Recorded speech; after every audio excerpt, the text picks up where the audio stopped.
Just work with me. Let me kill you.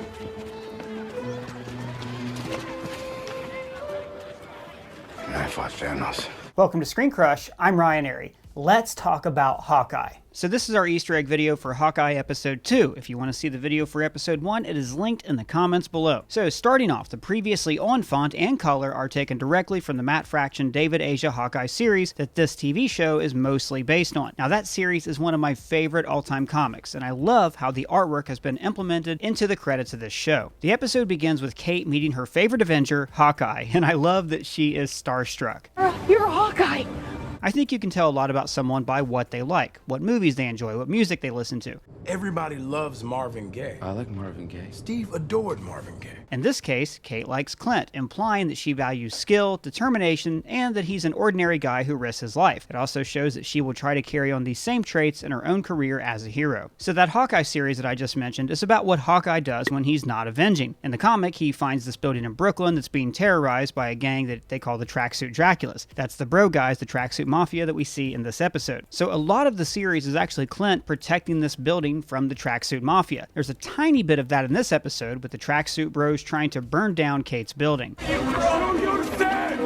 And by the way, Kate Bishop is an all-star. I cannot wait to see her appear in the Young Avengers. Kate's apartment was obviously only recently turned into a residential zone. You can see that by the door there are still labor laws posted, followed by a time clock and cards here. It's a pretty hipster thing for her to leave up. She also has this poster of a French fencing competition that she probably won. This is a good action sequence because it shows a lot about their skills and where they are in their careers. For instance, Clint very smoothly throws back this Molotov cocktail, whereas Kate hits the fire extinguisher, showing that she has skill, but due to her inexperience, she had no idea how the fire extinguisher would react. Now, the series is going to have a lot of her screwing up, but then getting better at her job. Kate thinks that they're going to a safe house in Avengers Tower, and Clint says, We sold that a few years ago.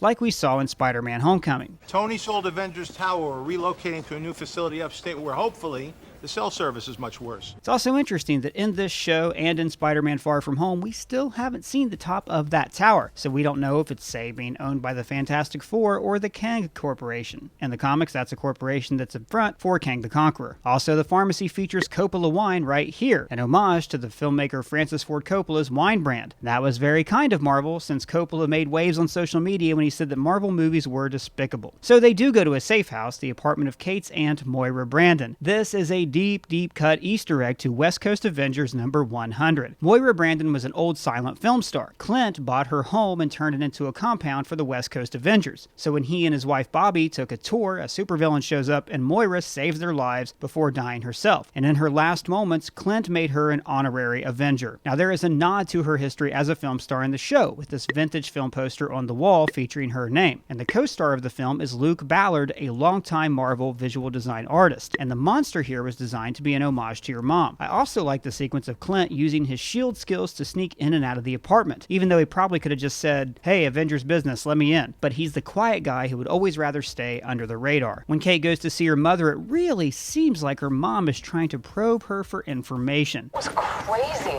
An explosion? Some kind of black market auction? This mom, she's up to no good, I tell you. In the comics, it is later revealed, you know what? I don't want to spoil it. But I'm just going to say I don't think she's up to anything good in this show. Let me know if you agree down in the comments. She says, Since when did your heart shrink 3 sizes?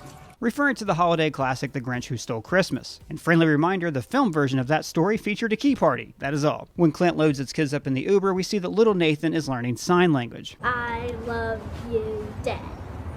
I love you more. Now in this episode, we learn why Clint is hard of hearing.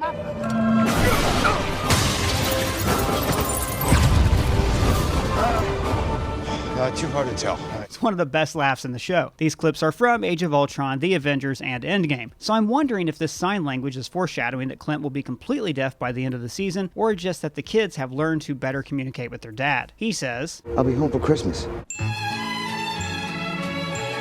Hey, what's that stuff around your neck today?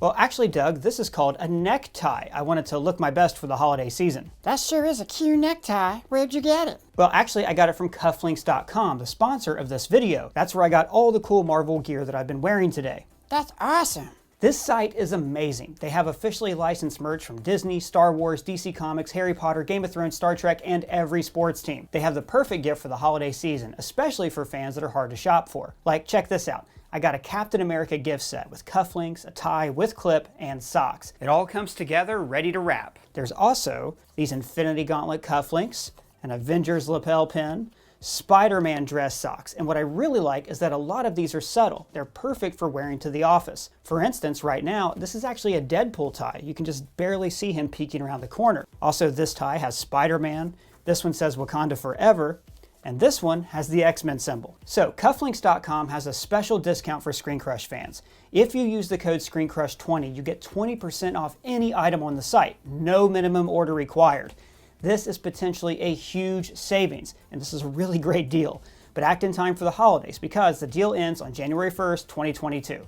Back to Hawkeye. The anchor on New York One Spectrum News is a real-life news anchor who has actually appeared in several Marvel movies and shows. Then in the background we see an ad for Rogers the Musical, using a lot of the same footage that we saw last episode, and we can even see the actors playing Thor and Steve Rogers. In Times Square they walk past the Disney store. I'm sure that's just a coincidence that Marvel is owned by Disney. Also, here is the logo for ABC News 7, also owned by Disney. Probably a coincidence, right? This little boy runs toward a superhero, but it's not Hawkeye, and off camera we hear an actor say, "Puny tourist," and later we see that it is the Hulk. Well, actually, wait. These guys get in trouble if they use the actual names of the characters they're dressed up as. So, that's Green Monster, American Hero, Thor, because Thor's public domain, Insect Hero, 2 Iron Guys, and Catnip Everbean from the Blunder Games. And I love the ongoing joke that people like Ant-Man more than Hawkeye, since he's gotten 2 movies and Clint has none. Kate tells Clint, "People don't want that cynical, cool thing anymore. They want sincerity." Which I think is another meta moment, referring to the MCU audience. MCU fans tend to reject grizzled, cynical heroes like Zack Snyder's Superman. They want genuine everymen like Steve and Clint. Kate's family owns a security firm, and that software is how she tracked down Armand's house in episode 1, which actually, you know what, maybe his murderer used the same software. Kate also puts this same software on Clint's phone right here, and it's how she finds him later on in the show. So let's talk about the LARPing scene, which I think is the most important in this episode and maybe in the show. Now this scene is funny and it's silly, but it also speaks volumes about the show's theme, that every person wants to be a hero and they long to step into Clint's shoes. This is also what Rogers the Musical and the Times Square characters are all about, living out the heroes' lives vicariously through works of art. It's also why we watch superhero shows and movies. The LARP fight is shot seriously, like it's a Zack Snyder movie, because to these people, it is serious. Like Kate says, with all the weird things that have happened since the Avengers got together, people need to feel like they're in control. Everyone needs to feel like a hero. Like when Grills says,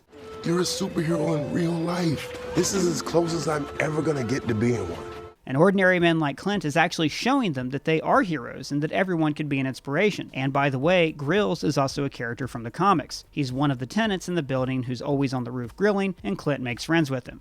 So when he makes his offer to Clint, he replies with, I fought Thanos. Okay. Once, Clint. Yeah, once. The first time around, you were at home teaching archery at a cookout. Maybe if you'd been around to shoot Ant-Man in Thanos' butt, none of this would have happened. Now, the irony of this scene is that Grills is a firefighter, an actual, real, life-saving hero. Like I said, heroes like Clint are here to remind these guys that they can be extraordinary too. Now, before their trial by combat, Clint is offered a potion, kind of like a reverse of the Black Panther duel, where a potion takes away his superpowers. It's also deeply ironic that the guy in the Ronin suit is inflicting pain on Clint, the way Clint used the suit to inflict his pain on others. In a way, this whole series is about Clint running away from the things he did in that suit. And this scene is literally him versus his Ronin identity. On the phone with Laura, she asks, "How's the problematic wardrobe?" Which implies that after she came back, he told her everything about his past in those 5 years. Man, they have a great marriage. She knows about the Track Suit Mafia. Not those idiots. And Clint replies, Those idiots. Not sure how it goes up, so... Maybe a hint that I'll get to in a minute. Laura makes a point of saying that there are 5 days till Christmas, so this show is a countdown. Every episode is going to be 1 day closer to the holiday. Clint tells her that the play is catch and release, and she replies, One of Nat's old moves. And we actually saw Natasha pulling this same move in the Avengers. She's even tied to a chair, just like Clint. We need you to come in. Are you kidding? I'm working. This takes precedence.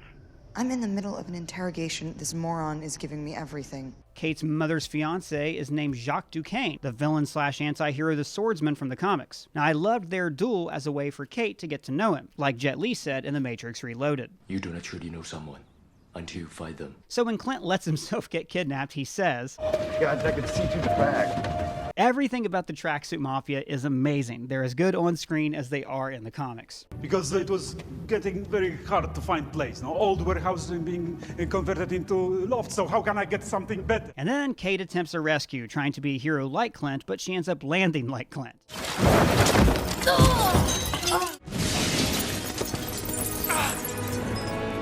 Now let's talk about the woman who is leading the Track Suit Mafia, Maya Lopez, aka Echo, and how she is more than likely a stepping stone to one of the MCU's greatest villains of all time, the Kingpin. I wanted to make this city something better than it is. You took that away from me! So this is Echo, played by Alaqua Cox. You may remember that she was just confirmed to be getting her own Disney Plus show. So in the comics, she is a Native American, specifically a Cherokee. Her father was a hitman who was murdered by Wilson Fisk, but she didn't know that, and Fisk ended up sending her to the best schools in the country and seeing that she was properly trained how to fight. Her power is photographic reflexes, similar to the villain the Taskmaster, but her ability is natural, not programmed into her like the Taskmaster in the MCU. So any fight style she sees, she can copy. Any musician she watches play, she can copy, even though, and this is key, she's deaf. This is why she's touching the speaker, to feel the vibrations from the music. She's also a great parallel to both Kate and Clint. Like Kate, she lost her father at a young age and dedicated herself to being the best at several disciplines. But Kate grew up in a life of privilege, while Maya's father was a lowly hitman. And like Clint, she's also deaf. Or maybe at this point, Clint's still just mostly deaf. Now in the comics, she first appeared as a Daredevil villain when the Kingpin set her up to fall in love with Matt Murdock. At the same time, the Kingpin told her that Daredevil killed her father. Now eventually, she figures out the truth and she breaks free of Kingpin's control and becomes a hero. Also in the comics, she became an Avenger and assumed the Ronin identity after Clint. That's the same ninja suit that he wore during his murder rampage and Endgame. Now I do think there is definitely a criminal above Maya, the one below all, you could say. Remember, Clint says,